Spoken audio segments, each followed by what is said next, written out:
Thank you very much for joining us, Pakamile Hlubima Jola, a former journalist and communicator. We are now we're a couple of weeks into the Matlanga Commission. We're also a couple of weeks into the ad hoc committee on Lieutenant General Mkwanazi's allegations about the disbandment of the political killings task team and the criminal syndicates that are involved within our justice and policing systems. Many things have happened. We've heard many testimonies so far. Right now, this week, we had Shadrach Subia in the hot seat in Parliament, as well as Police Minister Senzo Mchunu on that. However, as much as we can be speaking to the testimonies and what is coming up, one of the main things that is coming up is the involvement of the media.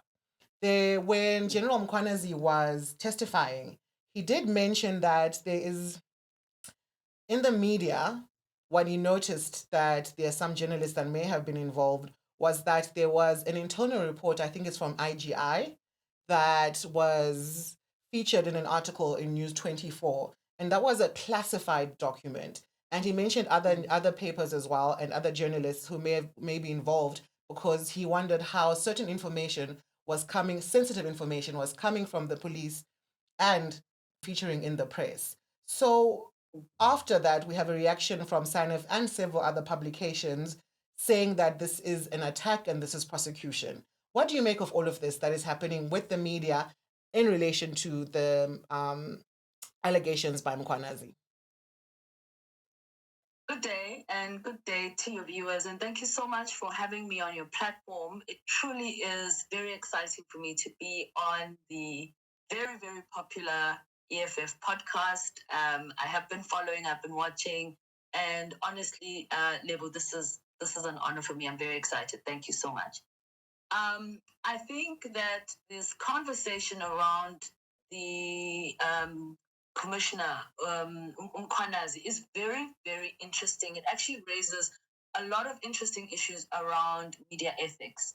And I did note the response from SANEF in reaction to what Mkwanazi said. Mkwanazi was talking about the fact that there are some journalists that are, to use the word he used, that I think he said that they are being handled.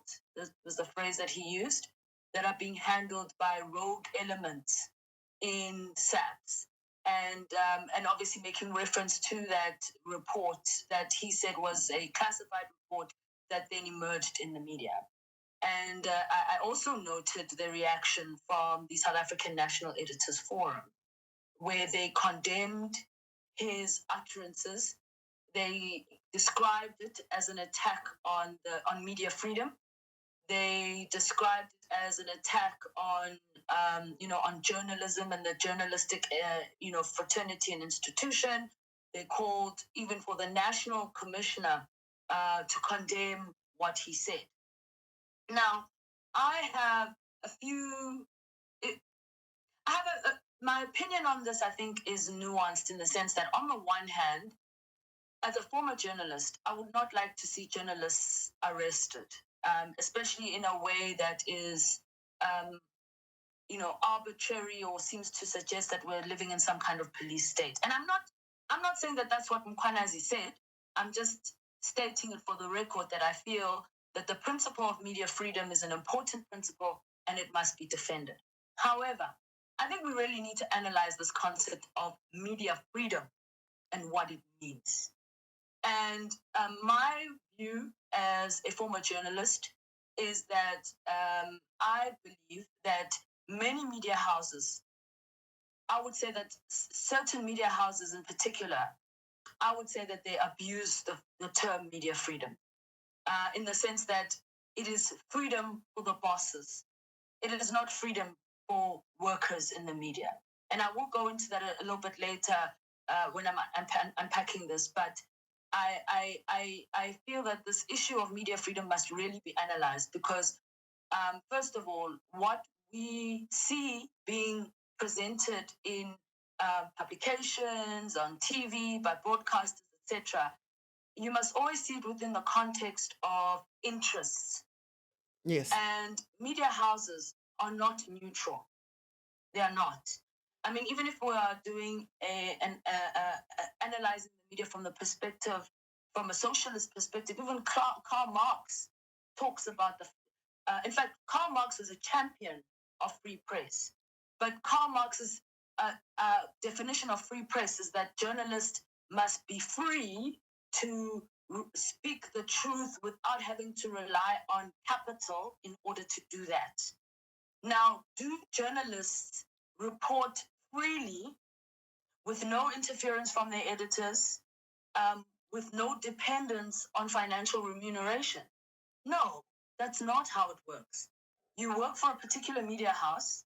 That particular media house or that newsroom may be pushing a particular interest, and that will be reflected in terms of the headlines that they run, in terms of the posture that they take, in terms of the angles even that they choose on certain individuals. Okay, so if we are working with that, right? That journalists are not particularly free. They do not entirely have agency. And we are hearing Mkhwanazi speak and say they are being handled. Please just provide for me a picture of what form this can take. How can journalists be handled in this manner? Are they voluntarily working for certain people or pushing certain narratives? Or is it because of the media house they work for and who's paying them? Or is there something else in between when it comes to the nature of something that the nature of what we are dealing with what Mkhwanazi is talking about? So if we focus on what Mkhwanazi is talking about, he's talking about the ethical principles of journalism which should guide the profession. Yes. And the fact is, I did not agree with Sanef's statement because I felt like Sanef was making a blanket condemnation without taking responsibility for the state of the media in South Africa, without taking responsibility for the fact that there has been a massive loss of public trust in traditional media. And the reason there is a loss of public trust, comrade, is because the average reader or the average viewer can now pick up on the factionalism that is coming through the headlines, that is coming through the articles, that is coming through the angles. This was very clearly presented, for example, during the Zuma years. I was a journalist during the Zuma years. I worked in various very well-known broadcasting houses during the Zuma years. I can tell you, based on what I saw there and what I'm seeing now, that there is a stark difference between the energy that the media adopted when they were covering President Jacob Zuma and how they characterized him, and the assumptions that were made about him versus the characterization and the assumptions that they make about President Ramaphosa. Classic example, Phala Phala.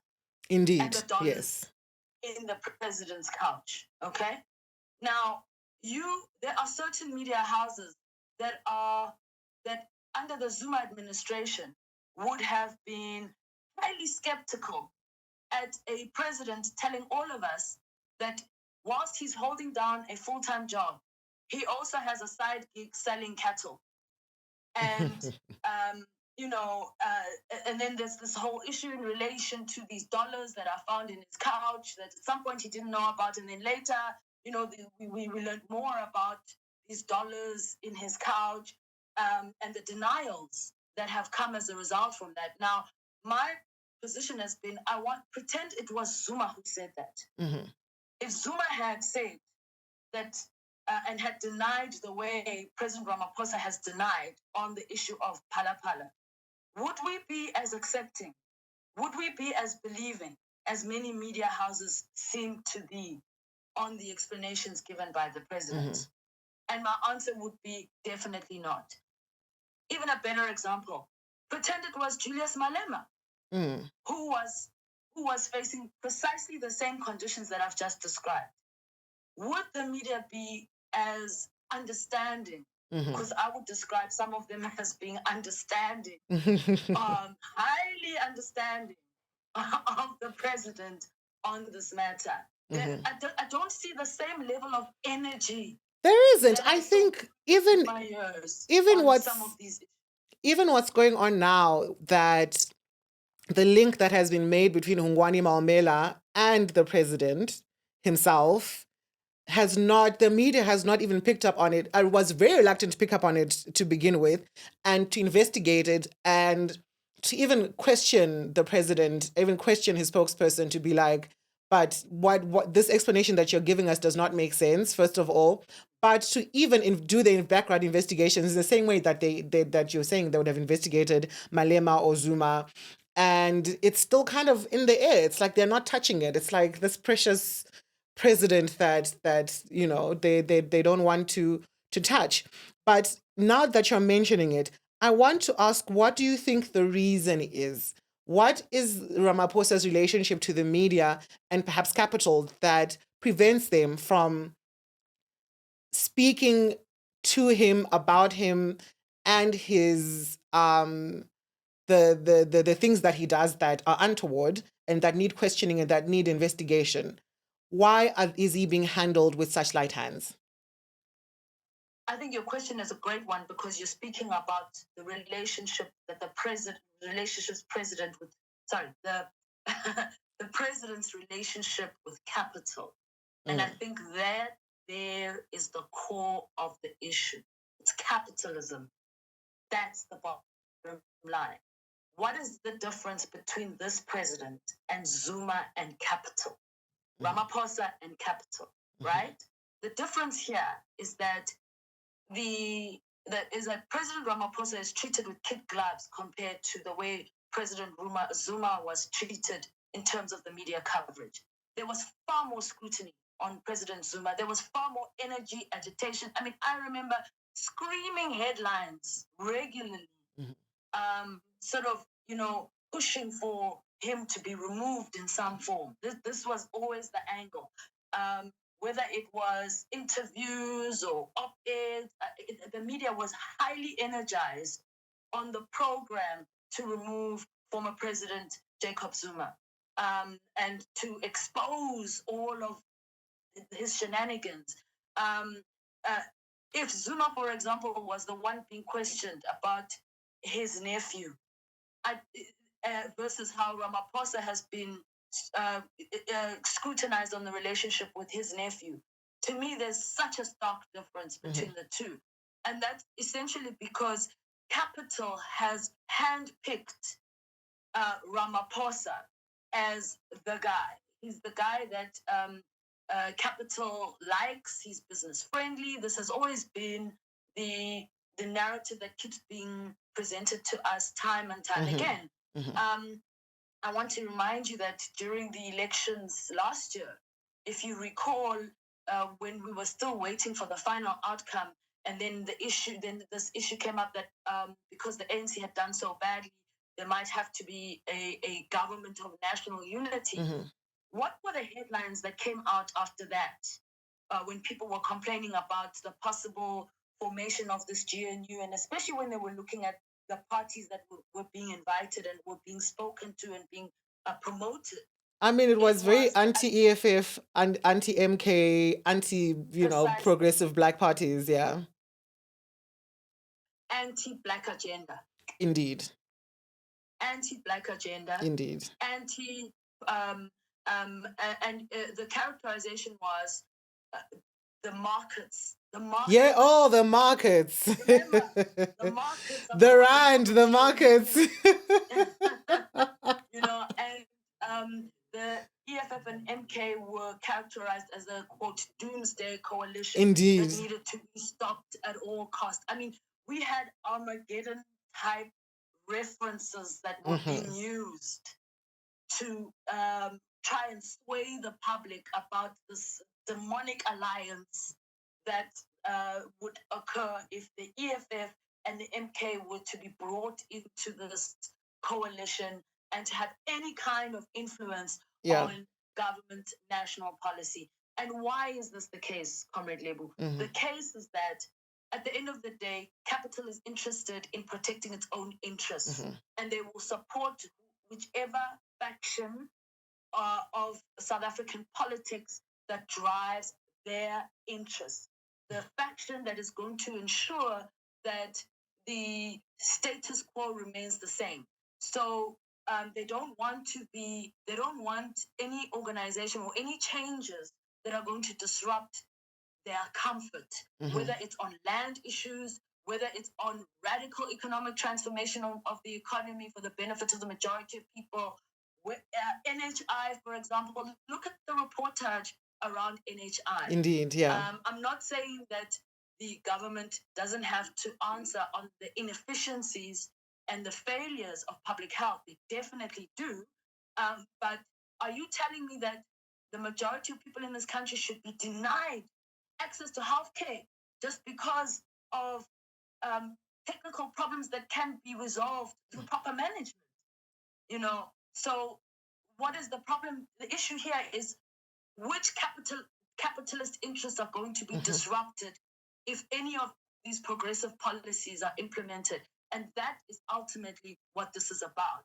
And so this is why President Ramaphosa is seen as a president of the market, a president of white capital in South Africa.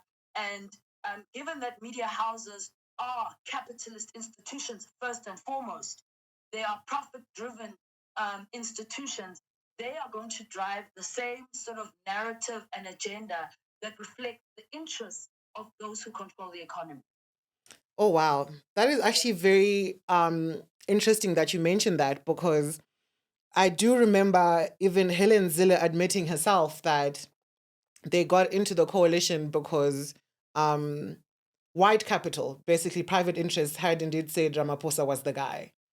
And they were part of, obviously the DA was very much part of creating the idea of the Doomsday Coalition. And I think the idea of capital's involvement within the media, and not just involvement, I think we can agree that this is something that goes back many years. If we want to go back to Chomsky, if we want to go back to Tomaselli in speaking about manufacturing consent, Right. that the kind of media system that we have here in South Africa was produced and maintained for the ideological consent of apartheid and colonization. Yes. That is the system that was built, so that whatever news was delivered was always filtered through very political, economic, and racial power structures in order to shape and inform our public consciousness. And we've been living in this for the longest of times, where state violence is legitimized, where black resistance or black voices are stifled or perverted in a lot of ways, as you've spoken about, and always black resistance and black voices always being connected to some sort of instability and corruption, or there's always this dirt marking the way black people and black voices are, and black expressions are shaped within the media. So this is something that capital has used in order to maintain the status quo, for sure. But I want to maybe you give me, speaking to this idea of how capital has shaped and created this manufactured conscience in shaping our public consciousness. Perhaps you looking at the history of media and your work as a journalist, how you have seen this come up and where resistance has occurred, and also how it has informed where we are today in what Mukwanezi is telling us.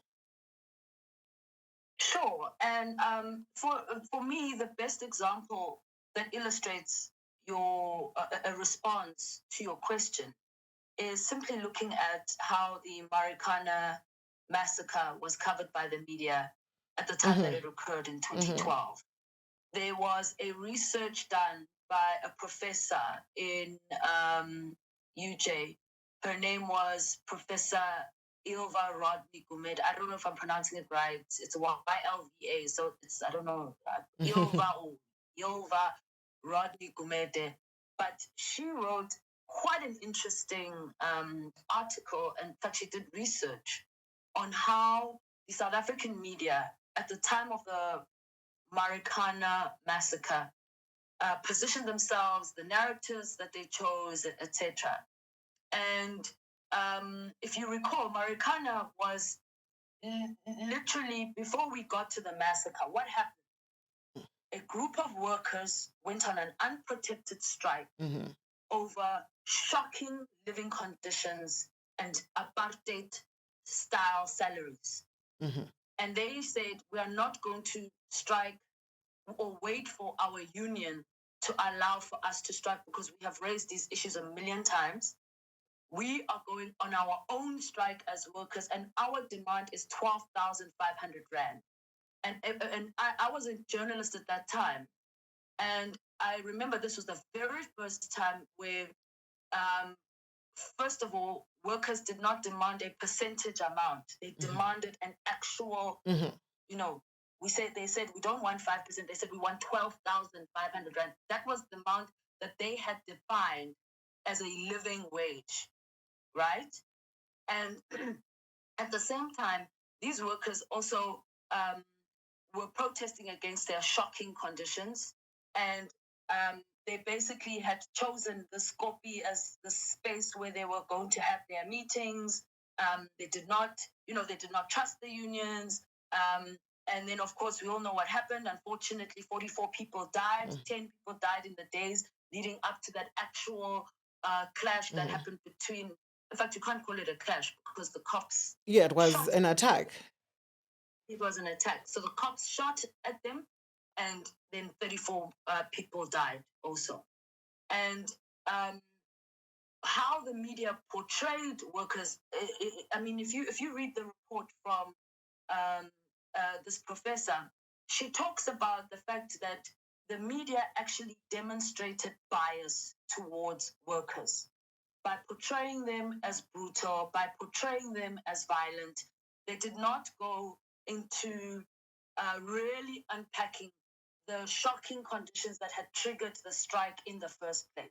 So, for example, I was in Marikana. I was a journalist covering Marikana in the days leading up to the actual massacre. And what I can tell you is that whilst you as viewers saw hours and hours and hours of footage of workers armed to the teeth with their traditional weapons, which are, spears and pangas, that footage was beamed consistently over and over and over again. What the viewer did not see was the sea of security and police that were present at the site of Lonmin mines, which had been deployed there in defense of capital and capitalist interests.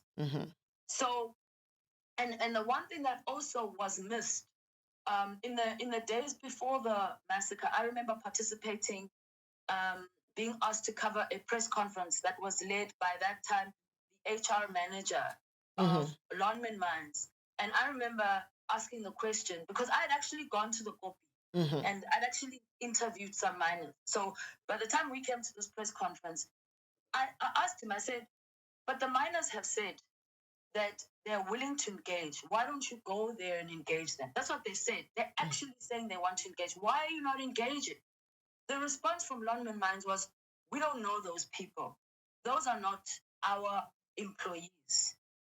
And so effectively, they were not going to engage. And by the way, if you remember some of the findings that came out of the Farlam Commission, Lonmin was strongly condemned for the fact that it did not try and resolve what was actually a wage dispute. It did not did not go far enough to try and resolve a wage dispute peacefully. It rushed with the help of President Cyril Ramaphosa to involve the state security machinery, and eventually unarmed miners were gunned down in defense of capital. And the demands they made were reasonable. They just wanted to be paid. I mean, if anyone had bothered to focus more on the conditions that workers were exposed to, I mean, Marikana was a horrible place. It is a horrible place for anybody to have to live in. Mm-hmm. So you have this mine that's extracting all this wealth, and yet it's surrounded literally by this desert full of shacks, no running water, no electricity. These are the conditions that these workers were living under. Mm-hmm. So I find that Professor Gumeda's analysis of how the media covered this event was quite interesting, because she says that the massacre was characterized by embedded journalism, sensationalized coverage, and polarization of views and stakeholders. This is now me just quoting the report. And among the things that she talks about is that she says that, for example, there was a huge focus on the violence displayed by protesters, the witchcraft. I'm sure you remember. Yeah, they did rituals, I think. Yes, and the rituals and this thing, and this is what they were doing, and and first of all, obviously we don't condone violence. The fact that leading up to the 12th, you already had 10 workers who've been killed, security workers, and obviously a policeman. None of that is acceptable. But this was a wage dispute. And why could this wage dispute not have been resolved through negotiations? We have a long history as a country of resolving wage disputes. I work for a trade union that routinely negotiates even unprotected strikes. So why could this not have been resolved peacefully? Why was violence the only option, it seems, when there were other alternatives? And these were the questions that the media should have focused more on, rather than this portrayal of these workers as scary people who were basically getting ready to take over this mine. So I think the reality is that the media is not neutral. It never has been. And Noam Chomsky talks about that all the time. That you cannot expect, even though the media themselves will tell you all the time that they are, unbiased, etc. There's no such thing. The only thing that the media can guarantee is balance, but to be neutral is very hard, because we are all influenced by interests. And the South African public is beginning to see that traditional media houses are in fact influenced by interests. We saw that even in the way that some of them are presenting Mkhwanazi. Indeed. And that tells you already that there are certain media houses that have interest in how this whole issue is being presented. Because And I want to just stop you for a second there. Sure. Sorry. Because something happened the moment that Mkhwanazi mentioned a compromised media, right? And then SANEF immediately responds, as you have said, and you already said you don't agree with the fact that SANEF just immediately went to persecution and, freedom of speech.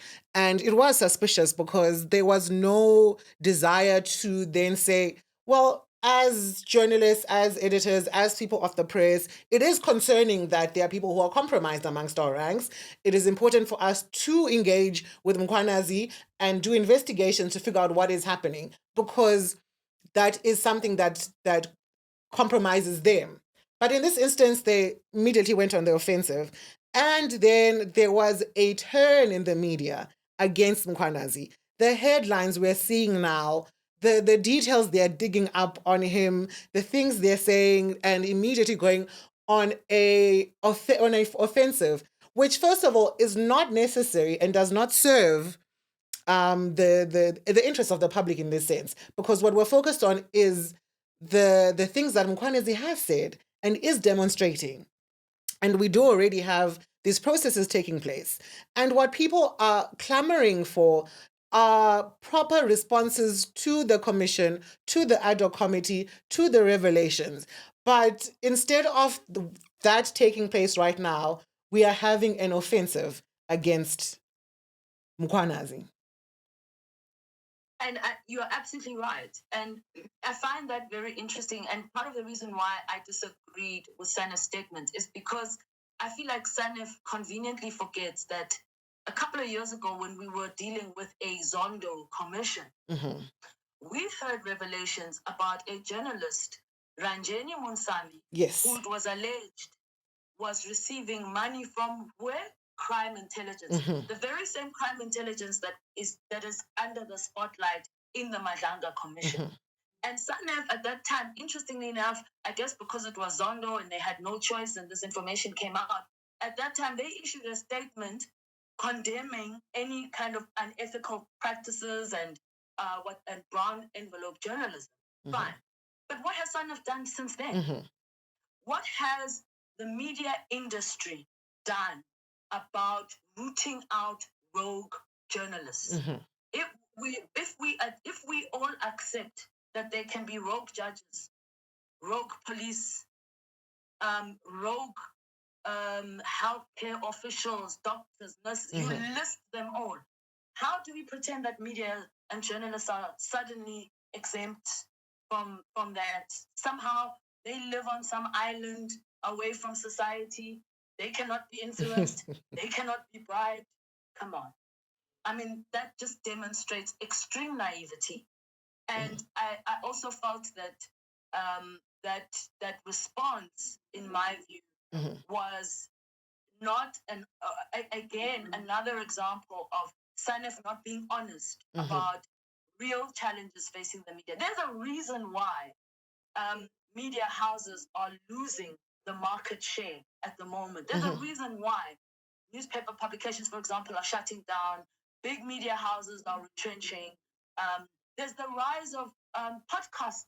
Yes. And podcasts. Here I am on your platform, which has millions of supporters, by the way. Why is that happening?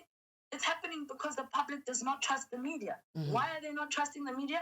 Because of the fact that they see them like politicians. They see some of them as driving interests of certain political factions and not necessarily reflecting the truth, we can put it like that, without the whatever their interests are. And that is becoming a problem for a lot of people. So even when I saw, for example, Adrian Basson wrote a piece a couple of days ago saying something like, "Oh, don't rush to make conclusions. This is not good cop versus bad cop. Cops, Kwanazi is not necessarily better than other cops." Okay, Oh my he word. might be right. We don't know, right? But my question was, but we didn't have this analysis when we were dealing with Zuma versus Ramaphosa. We didn't have this analysis when Pravin Gordhan came to us and told us about connecting the dots. And even then, he provided no evidence at that time. Media houses jumped on that bandwagon. They reflected his side of the story. There was without question, you know. So that type of hypocrisy, people have not forgotten. And it is precisely that type of hypocrisy and also the refusal to take accountability for the fact that, and perhaps this is the problem. I don't know if the South African media wants to accept that this concept of self-regulation is not really working. Okay, so please, just take a moment for us, for our viewers, and explain in what ways the media is self-regulated and obviously the problems that lie therein. And maybe, some examples that can direct us into why some of these things are a problem. Yeah, in media, if you have a problem with how if you didn't like an article, you didn't like how you presented in an article, your remedy is to write to the press ombudsman and to complain about it. And it's possible that the press ombudsman will come back with a finding in your favor. They might say that the media house may have erred and they must print an apology. Now, the problem is that perhaps that media house may have presented you negatively or wrongly on the front pages with a very bold headline. When they apologize, they don't do it on the front pages with the bold headline. They often do it on the second page which no one reads, And it's a tiny little paragraph that requires a magnifying glass for you to actually read, where they say, oops, we got it wrong. We're so sorry. But the problem is that the damage has been done. The damage to your reputation has been done. And so that's why that kind of system for many people is not sufficient. Yes, there are people who can sue, and that is a remedy available. But how many people can afford to hire attorneys and spend exorbitant amounts of money in court and in lawsuits? It's a lengthy process. It's a costly process. So the problem here is that the remedy for wrongful reporting does not adequately give justice to those who have been wronged. Okay.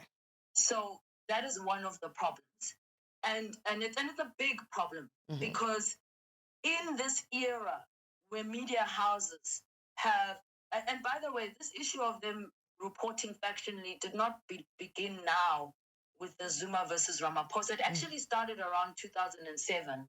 Okay. The Polokwane conference of the ANC, when there was that big split, and that's kind of when you started to see more clearly how certain media houses were embedding themselves within the in factional politics. battle. Yes, within the politics of the ANC, you know. Oh, interesting. So, yeah, so this has been happening for a very, very long time.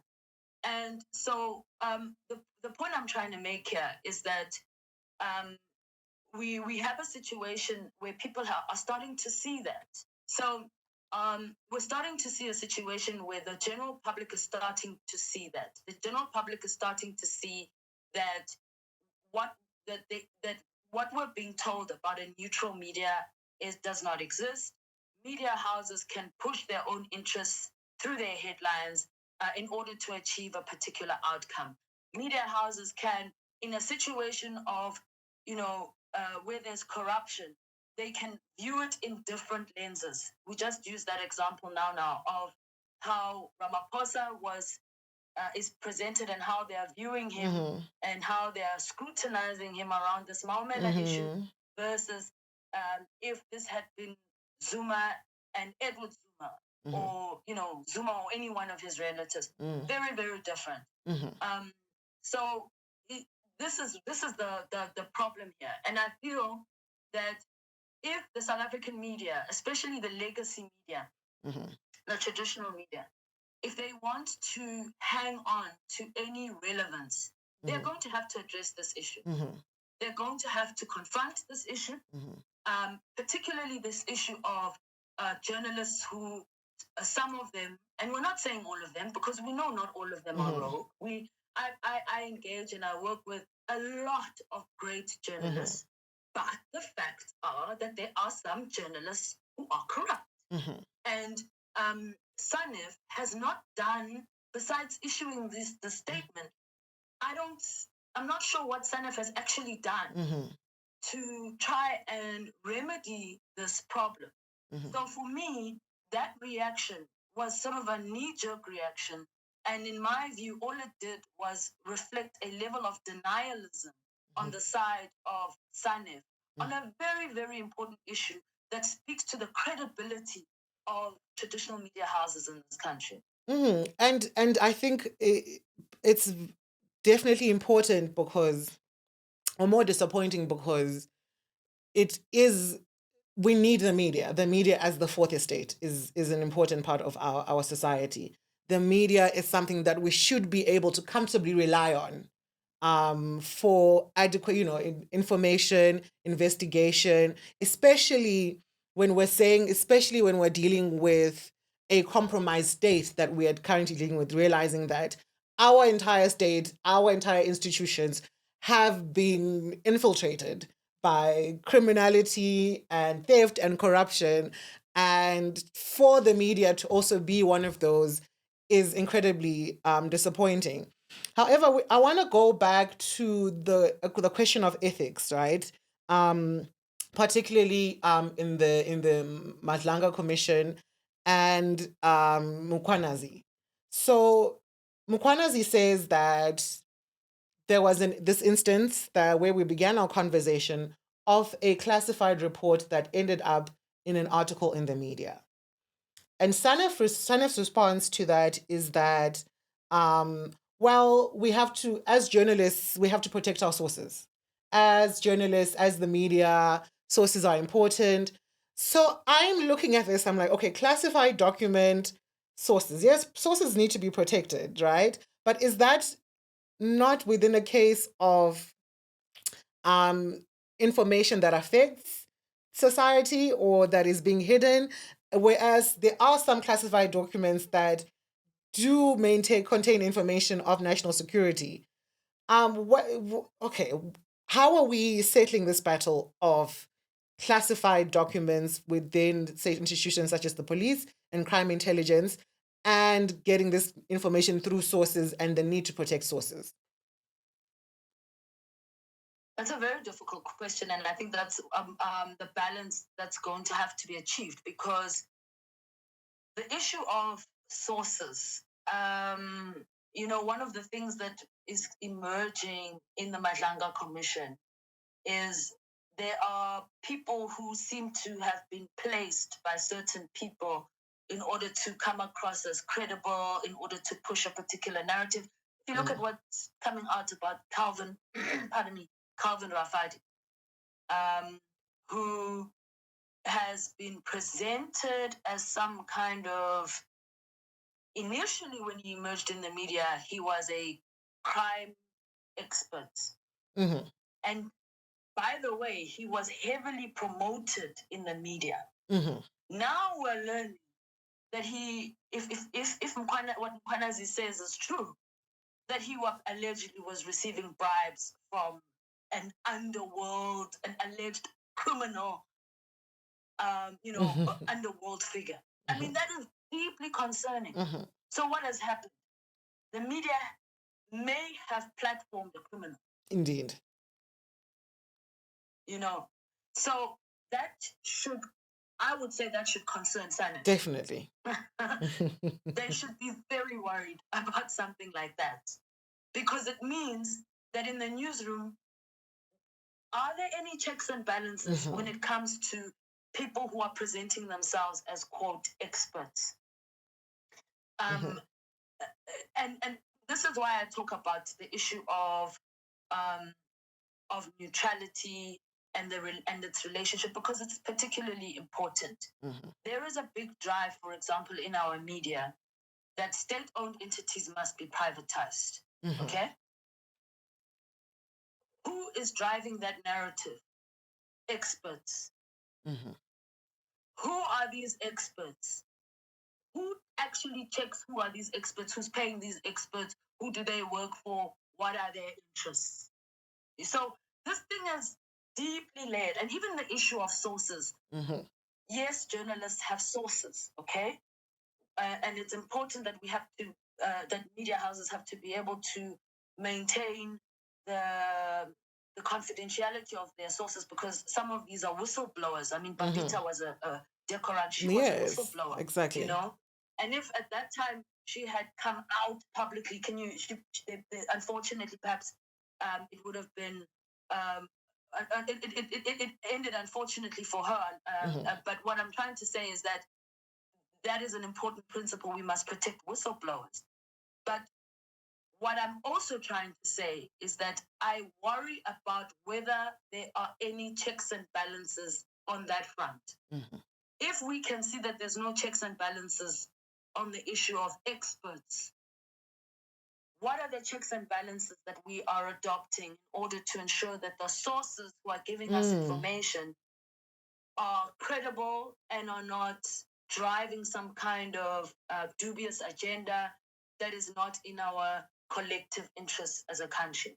So it's obviously not an easy question to answer. And for me, it's not an easy question to answer. But I feel that this is the type of conversation that SANEF needs to honestly engage in, with media houses, with journalists, to actually deal with this question of how this information is coming out, how these standards are being set. And again, as I said, the challenge that we have here is that as long as we have people who are driving interest, it does obviously taint the information that you get. And a good journalist has to be aware of that.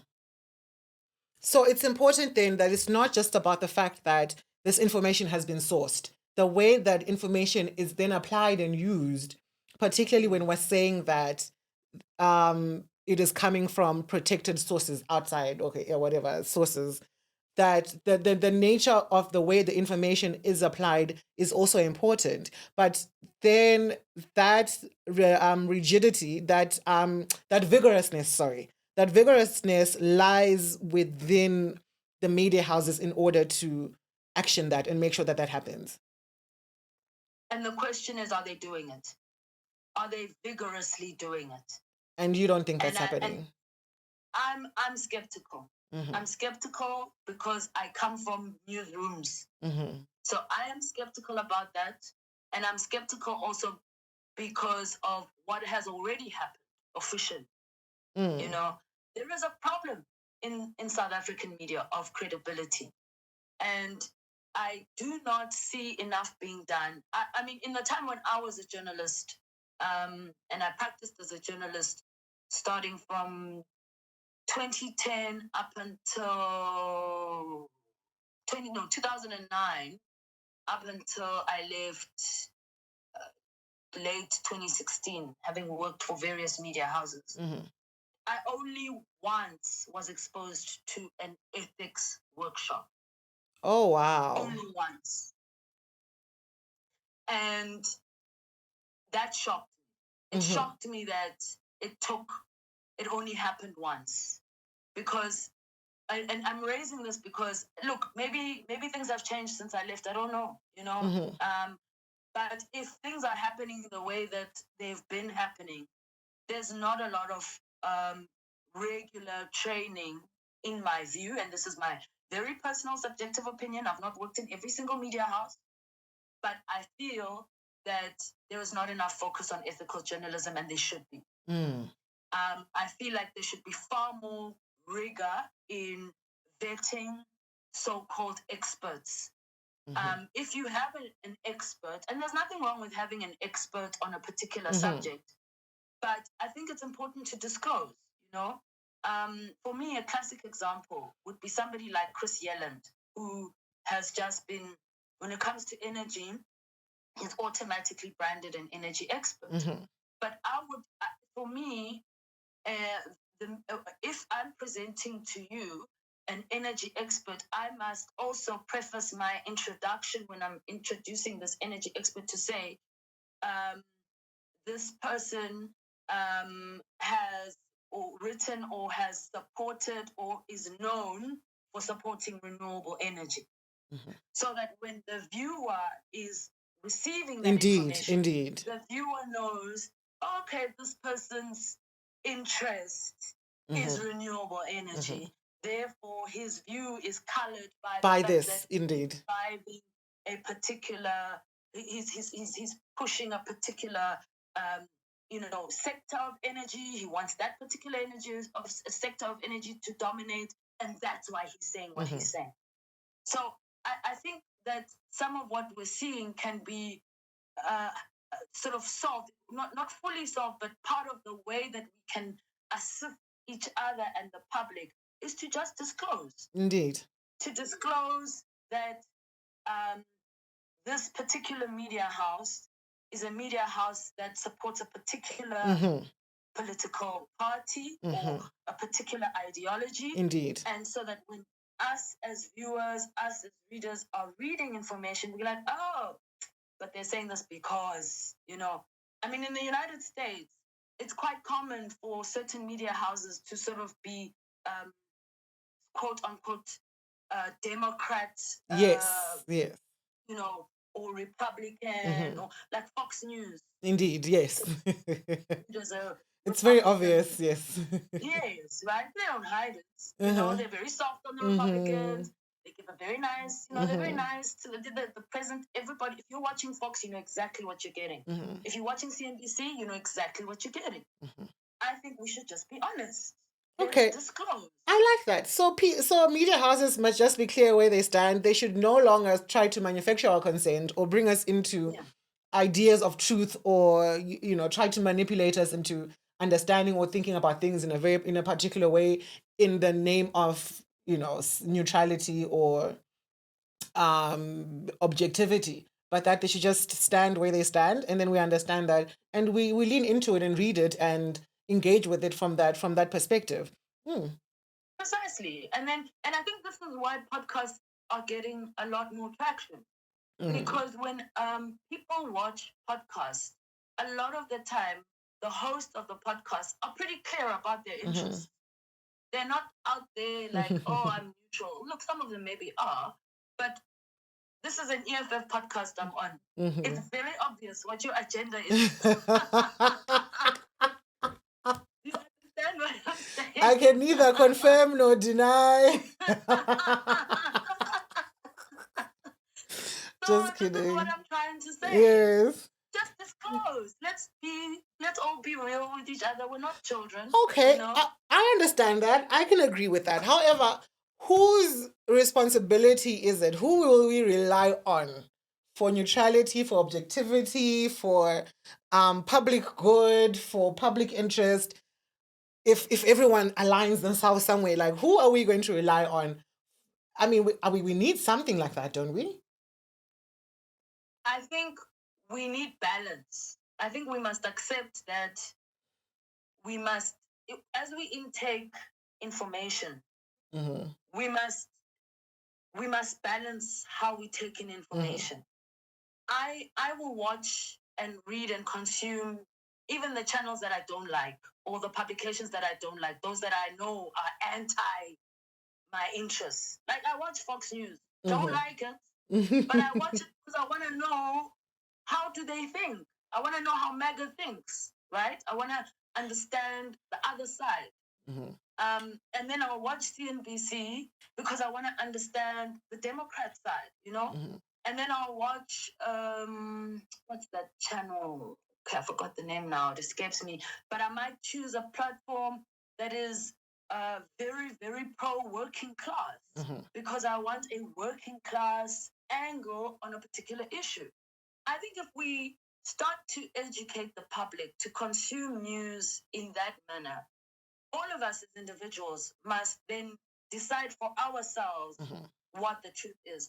Somebody must not, determine draw what the what the dots yeah. for us and tell us. We are thinking creatures where we can decide. So I said a level of media literacy is necessary.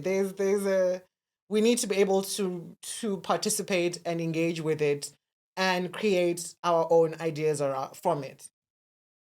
Yes, I think that for me, I feel that that is the right way to consume media. Consume all of it, Yes. and then come up with your own opinion. Okay. Then that's balance. Okay, so just as we go towards rounding up, I just want to we're having a situation with the Matlanga Commission currently, where there is witness testimony that is supposed to be taking place, but witnesses are not feeling safe. We had that case with witness X this week, where the witness does not feel safe, and the commission, then the evidence leaders then lodge an application to say, well, we need a way in which to protect the witness. So what they end up doing is that they suggest video, the witness testify to video, and then the information or whatever comes out of that video is what is then presented, right? But because the commission is supposed to be a public hearing, SANEF has, kind of appealed that and said, well, we understand the need for the safety for the witness. However, it's a public hearing and we need transparency and accountability, and we won't know if you're hiding things or not. So you can't have witness testimony that is on camera. Then they have the witness come in, and what I think the compromise they made was that the witness is in an undisclosed location and they're speaking into camera, and there's someone who is then relaying the information from the witness through the camera directly to the commission, and the evidence is being shown at the same time. This was the compromise that was reached because of SANEV's intervention, to the media's intervention, to say that, well, we still need to be participating and we still need this to be public and transparent. However, in the middle of the testimony, the witness does no longer feel safe and feels compromised. So the testimony had to end. So it feels very complicated because you have a system, a commission that, and I think we mentioned it when we had an earlier conversation here on the podcast about the protection of witnesses and whistleblowers in the process of the commission and the ad hoc committee, that there was going to be protection necessary. And witness protection is necessary, but the media are also kind of correct in saying that this still needs to be public and transparent. What kind of balance are we going to find? Are we going to find a balance in order to be able to protect witnesses and still maintain a hearing that is transparent? Do you think that is possible in this instance? I don't envy them. It's a very, very complicated situation. And this is not a normal commission in the sense that I'm not saying, I mean, the facts here are that the testimony that people are giving literally compromises people's lives. People could die for testifying. And that's very serious. And I think the commission must do what it needs to do to protect these witnesses. We have unfortunately seen many situations in this country where people have blown the whistle on corruption, and it didn't end well. I even have personal experience of that, and I know other people have. It's very painful when a person makes a moral choice to uncover corruption. They stick their necks out and they talk and they speak, which is what we are constantly told to do. And then the state fails them. And unfortunately, they lose their lives in the process. So that cannot be underestimated. And I think as the commission makes this decision, the protection and the safety of individuals would have to come first.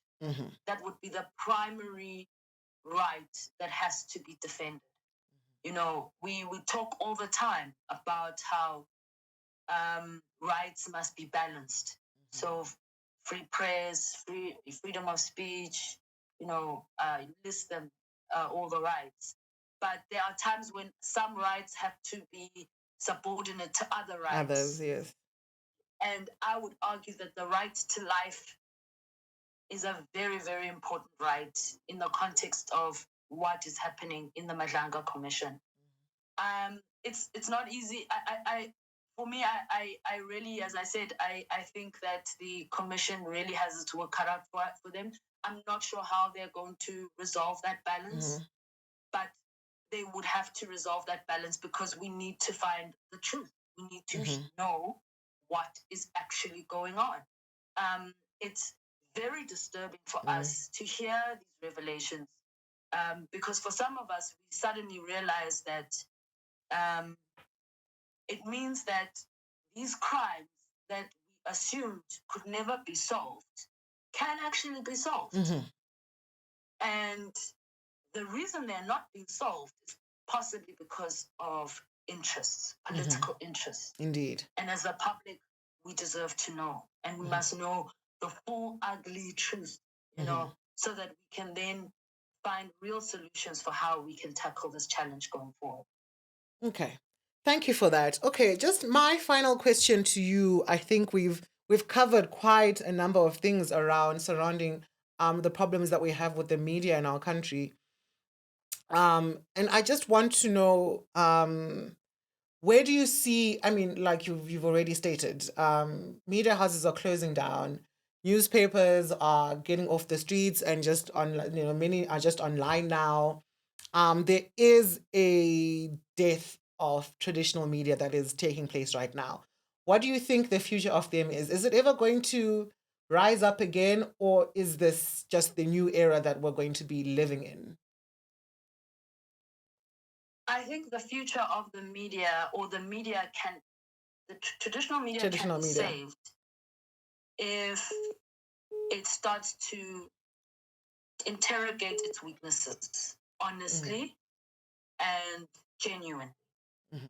I think one of the problems with SANEF is that SANEF, in my view, may not necessarily be, it may or may not, but in my view, I'm not sure if they're the right institution to deal with this, because they are the South African National Editors Forum.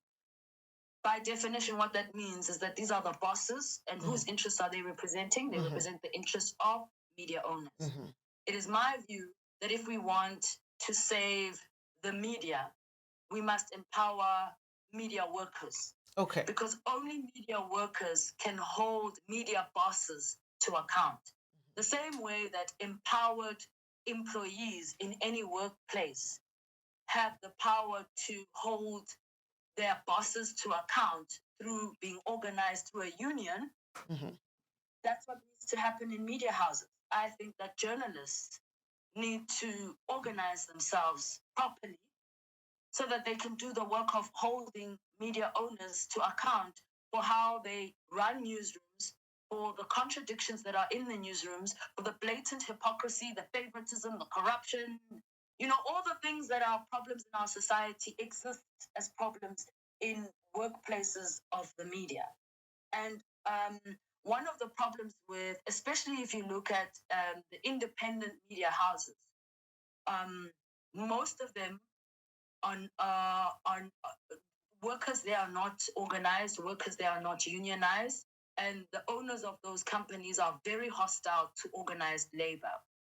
And as long as there is that hostility, you're not going to hold the bosses and the owners to account. The only people who can do that are workers who are empowered in those institutions.